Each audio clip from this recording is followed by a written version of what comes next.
मेरे प्यारे कृष्ण भक्तों को मेरा प्यार भरा राधे राधे। आज हम श्रीमद् भागवत के प्रथम स्कंद के तृतीय अध्याय में प्रवेश करेंगे, जिसमें भगवान के अवतारों के बारे में चर्चा की गई है।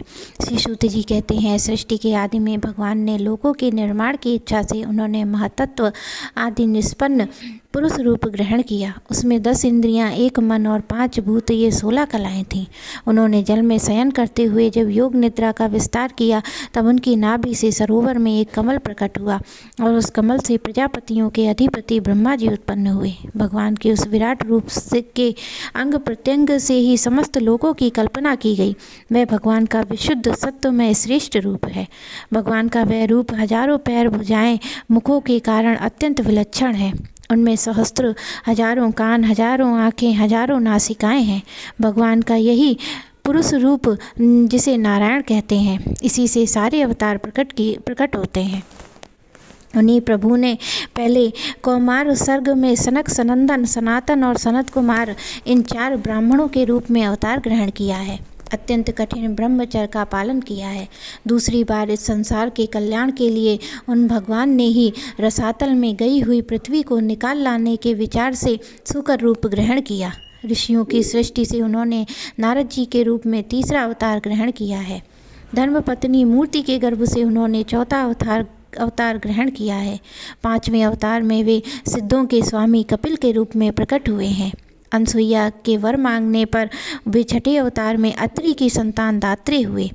7वीं बार उन्होंने रुचि प्रजापति की आकुति नाम की पत्नी से यज्ञ रूप में उन्होंने अवतार ग्रहण किया है और अपने पुत्र याम आदि देवताओं के साथ स्वयंभू मनवंतर की रक्षा की है। राजा नाभि की पत्नी मेरु देवी के गर्भ से ऋषभ देव के रूप में भगवान ने 8वां अवतार ग्रहण किया है।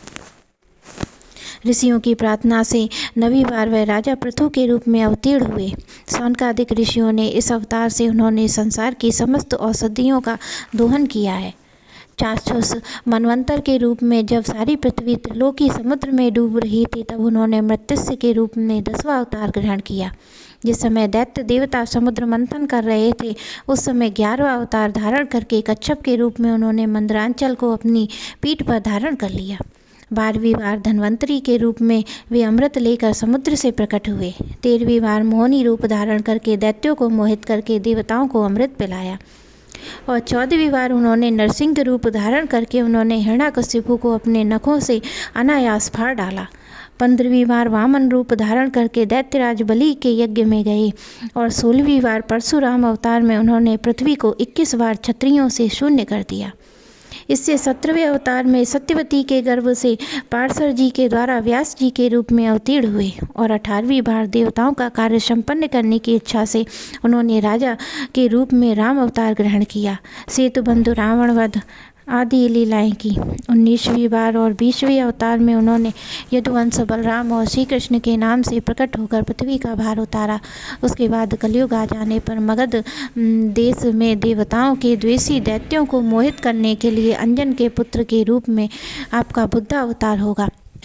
उसके बाद जब कलयुग का अंत समीप होगा, तब राजा लोग लुटेरे हो जाएंगे। तब जगत के रक्षक भगवान विष्णु यश ब्राह्मण के यहाँ कल की रूप में अवतीर्ण होंगे। भगवान वेद व्यास जी ने यह वेदों के समान भगवत चरित्र से परिपूर्ण भागवत नाम का पुराण बनाया है। सुखदेव जी ने राजा परीक्षित को यह सुनाया। सौनकादिक ऋषियों, जब महातेजस्वी सुखदेव जी महाराज इस कथा को कह रहे थे, तब मैं भी वहाँ बैठा था। मैंने इसका कृपा पूर्ण अनुमति से इसका अध्ययन किया है। मेरी बुद्धि ने जिस प्रकार इसको ग्रहण किया है, उसी के अनुसार इसे मैंने आप लोगों को सुनाया है।